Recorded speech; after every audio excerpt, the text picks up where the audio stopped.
Bismillahirrahmanirrahim. Assalamualaikum warahmatullahi wabarakatuh.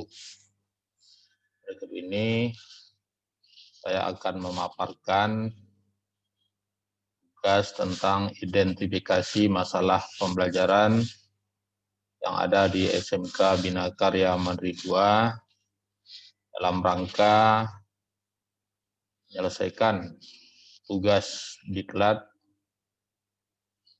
penguatan kepala sekolah angkatan ketiga kelas 21D tahun 2020. Dari materi yang sudah disampaikan oleh pembimbing kelas, maka saya akan memaparkan apa yang menjadi pantauan dan evaluasi serta supervisi yang ada di SMK Bina Karya Mandiri II. Ini akan saya tampilkan PowerPoint-nya, izin share screen.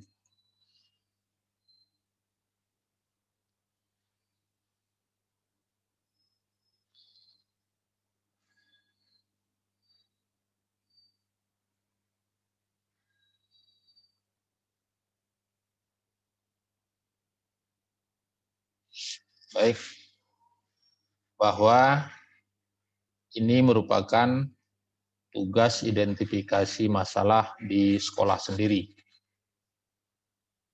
dalam rangka memenuhi tugas diklat penguatan kepala sekolah tahun 2020 gelombang ketiga kelas 21D. Saya sendiri Ayung Sarfidauli sebagai Kepala Sekolah SMK Bina Karya Mandiri II. Dalam menentukan identifikasi masalah dapat dilakukan beberapa cara. Inilah situasi atau pandangan depan dari SMK Bina Karya Mandiri II tempat saya bertugas.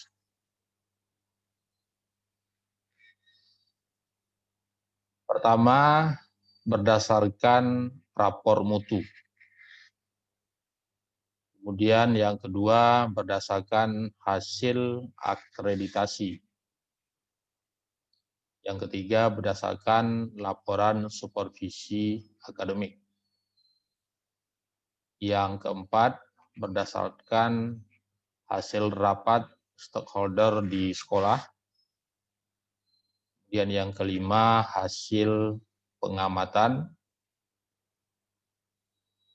Dan berikut ini saya akan paparkan kondisi sekolah SMK Bina Karya Mandiri II. Pertama, berdasarkan raport mutu tahun 2019 SMK Bina Karya Mandiri II. Nah, inilah rapor mutu tahun 2019 yang kita download dari laman Dapodik, ya. Dari sini bisa dilihat dari 8 standar itu hampir semua standarnya sempurna. Namun ada 2 standar yang masih di bawah, bintangnya masih 3, ya. Ini nilainya kita lihat 3,29 dan 3,71. Itu adalah standar pendidik dan tenaga kependidikan.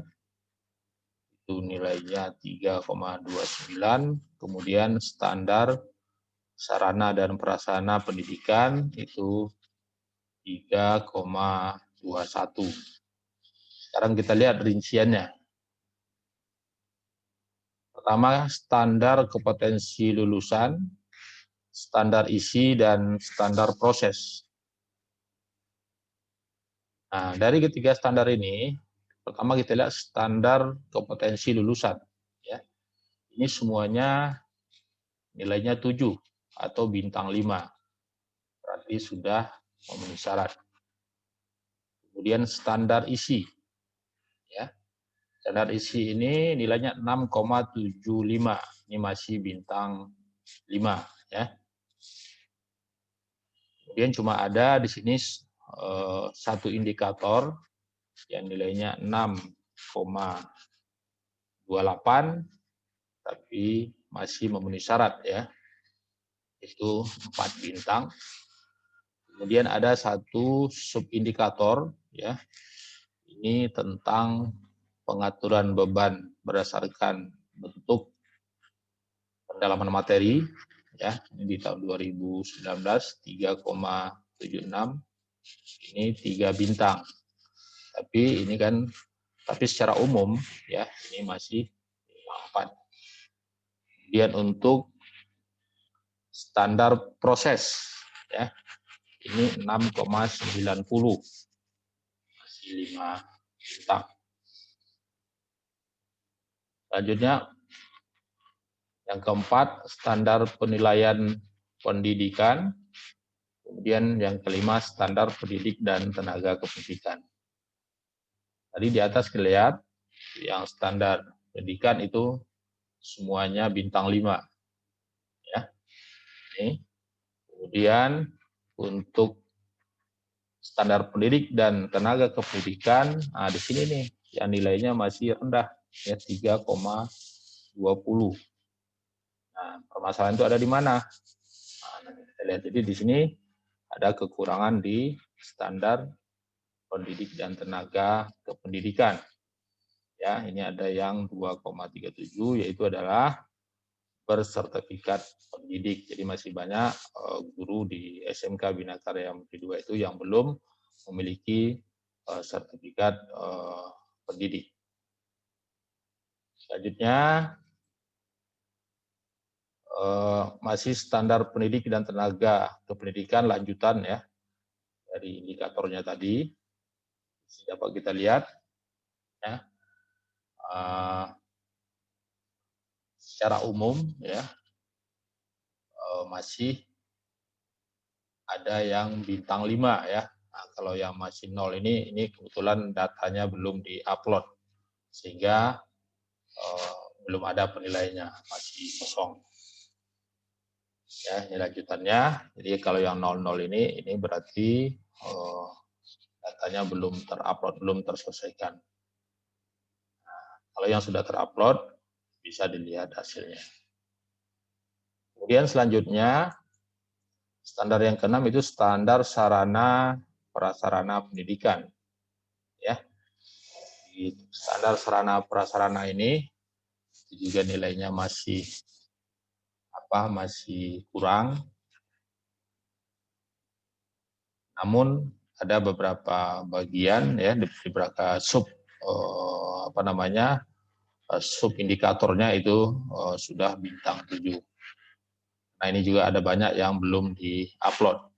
Namun sarana prasarana itu kan tidak berpengaruh langsung kepada proses pembelajaran.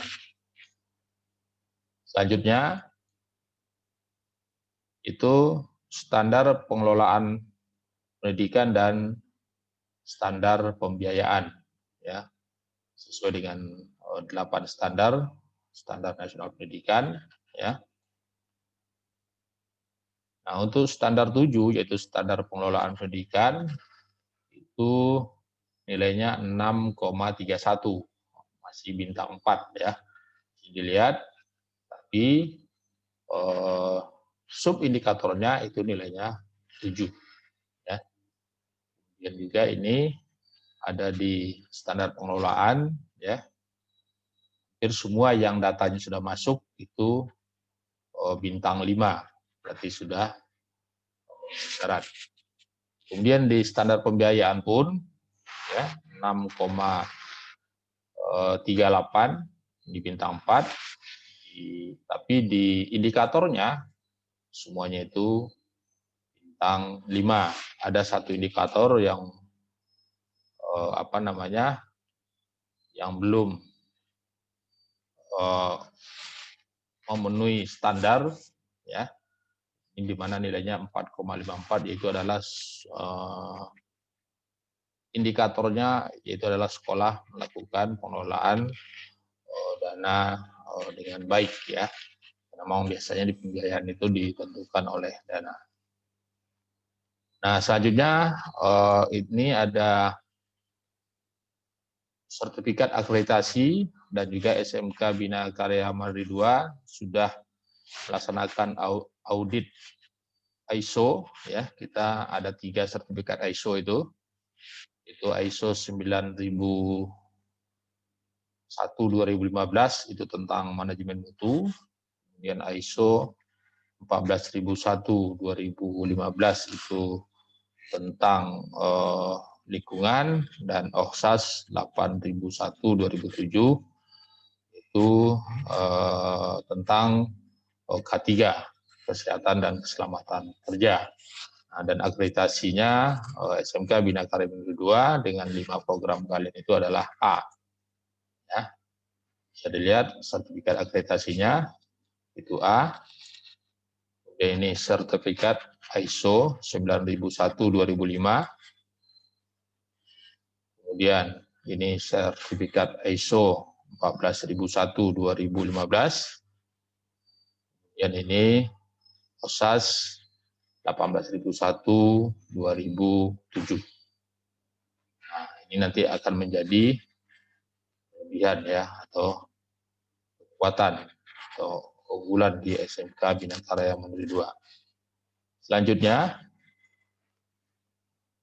dari laporan supervisi akademik ya, tahun pembelajaran 2020 ini ada 10 siswa yang diterima di perguruan tinggi negeri itu melalui program SMPTN ya, kemudian juga melalui SPAN PT KIN dan melalui SBMPTN ya.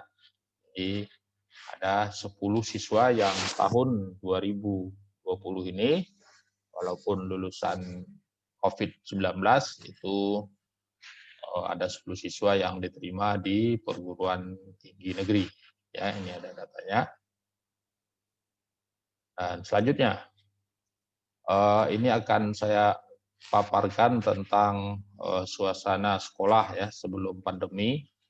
Ini ada videonya, mohon disaksikan.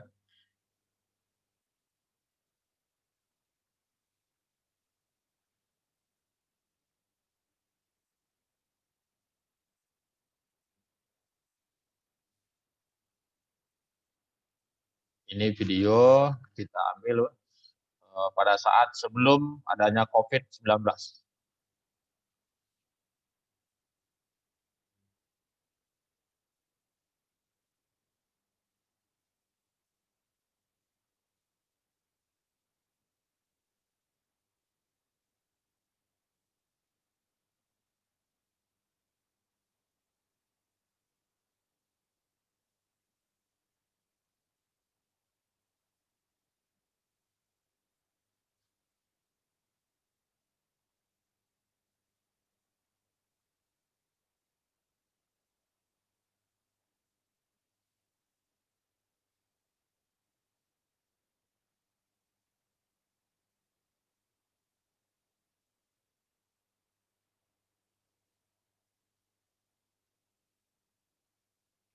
Jadi kalau setiap pagi itu, ini proses penyambutan siswa ya pagi hari.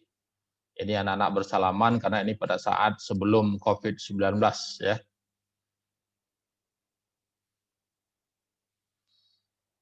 Jadi siswa yang bawa kendaraan itu pintu masuknya berbeda dengan siswa yang tidak membawa kendaraan.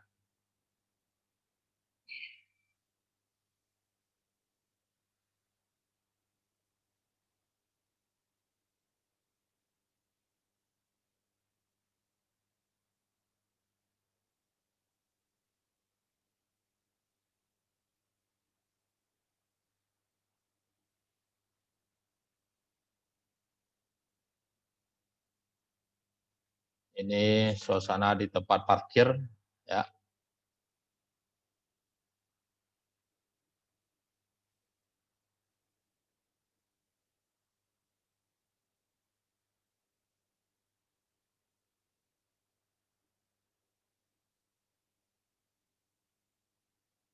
Ini berbagai prestasi yang diperoleh oleh SMK Bina Karya Mandiri 2 dalam bidang eskul ya.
Ini sedikit saya sampaikan tentang sejarah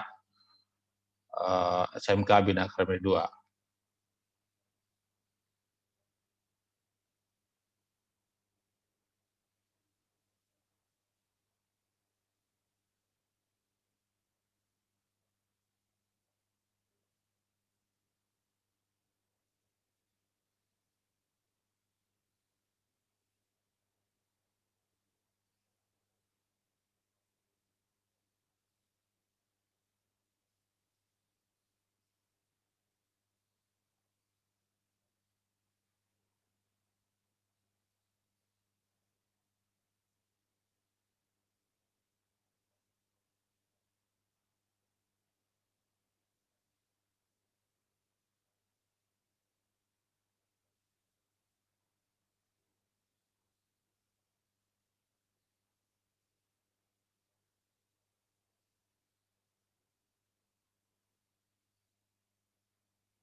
Dan selanjutnya ini ada video di saat suasana COVID ya.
Ini suasana ruang praktek.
Selanjutnya ini juga kami melakukan wawancara dengan siswa tentang pembelajaran yang dilakukan selama pandemi COVID-19 ini.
Nah, selanjutnya saya juga mengadakan rapat dengan wali kelas dan para wakaf dalam rangka mengumpulkan informasi atau pemantauan tentang proses pembelajaran di masa pandemi ini. Itu langkah-langkah tadi yang saya lakukan dalam rangka menginventarisasi permasalahan yang ada di SMK Bina Karya Mandiri 2. Nah, dari hasil pemantauan tadi, saya dapat mengambil kesimpulan bahwa kekuatan yang ada di SMK Bina Karya Mandiri 2 itu adalah pertama akreditasi sekolah A, kemudian memiliki sertifikat ISO 9001/2015, ISO 14001/2015, dan OHSAS 18001/2007. Kemudian yang ketiga, kerjasama dan dukungan industri kuat, seperti tadi ditayangkan di video. Kemudian yang keempat, kekuatannya sarana dan prasarana memadai. Kemudian kekuatan yang kelima itu dukungan orang tua, siswa, dan komite baik. Kemudian yang keenam, kekuatannya standar nasional pendidikan terpenuhi 6 dari 8 standar. Kemudian yang ketujuh, kerjasama dengan perguruan tinggi negeri, swasta, dan luar negeri terjalin. Ya, karena tadi dibuktikan banyaknya siswa yang diterima di perguruan tinggi negeri. Selanjutnya kelemahan, ya. Jadi kelemahan yang dari hasil lapor mutu itu guru yang sesuai kompetensi masih kurang. Kemudian yang kedua, guru yang memiliki sertifikat pendidik masih sedikit. Kemudian yang ketiga, kompetensi kepribadian atau manajerial, supervisi dan sosial kepala sekolah masih kurang ya. Saya akui, makanya saya berharap dengan mengikuti diklat penguatan kepala sekolah ini nanti akan bisa saya implementasikan di sekolah sehingga rapot mutu tahun 2021 nanti itu bisa memenuhi standar. Kemudian kekurangan yang keempat, tenaga pelaksana atau administrasi belum sesuai ketentuan, karena memang masih banyak tenaga administrasi sekolah itu yang hanya lulusan SMK ya. Kemudian yang kelima dari hasil wawancara tadi itu didapat kelemahannya motivasi siswa itu menurun karena dengan PJJ guru memberikan tugas lebih banyak dibanding ketika belajar tatap muka. Nah, inilah kelemahan yang ada di SMK Bina Karya Mandiri 2. Nah, maka dari kelemahan-kelemahan tadi, saya dapat mengidentifikasi masalah yang berhubungan dengan pembelajaran. Itu ada 3. Ya. Pertama, guru yang sesuai kompetensi masih kurang. Kemudian yang kedua, guru yang memiliki sertifikat pendidik masih sedikit. Kemudian yang ketiga, motivasi siswa menurun.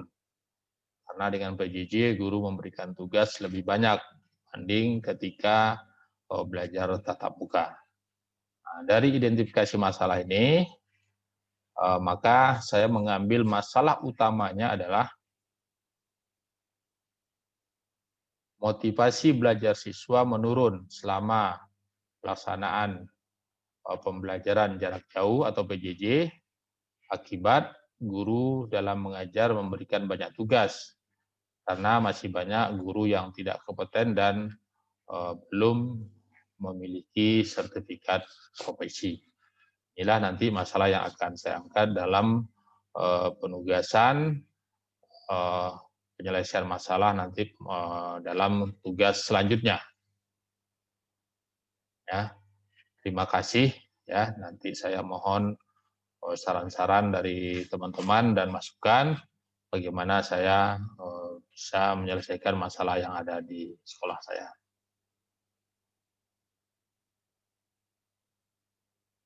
Nah, baik, sekali lagi saya ucapkan terima kasih. Saya akhiri. Billahi taufiq wal hidayah. Wassalamualaikum warahmatullahi wabarakatuh. Saya akan stop screen. Jadi demikianlah yang saya paparkan identifikasi masalah pembelajaran yang ada di SMK Bina Karya Mandiri 2 tempat saya bertugas. Sekali lagi terima kasih dan mohon masukannya dan mudah-mudahan ini dapat menambah atau meningkatkan kompetensi kepala sekolah ya dalam proses selanjutnya. Demikian dari saya, terima kasih. Assalamualaikum warahmatullahi wabarakatuh.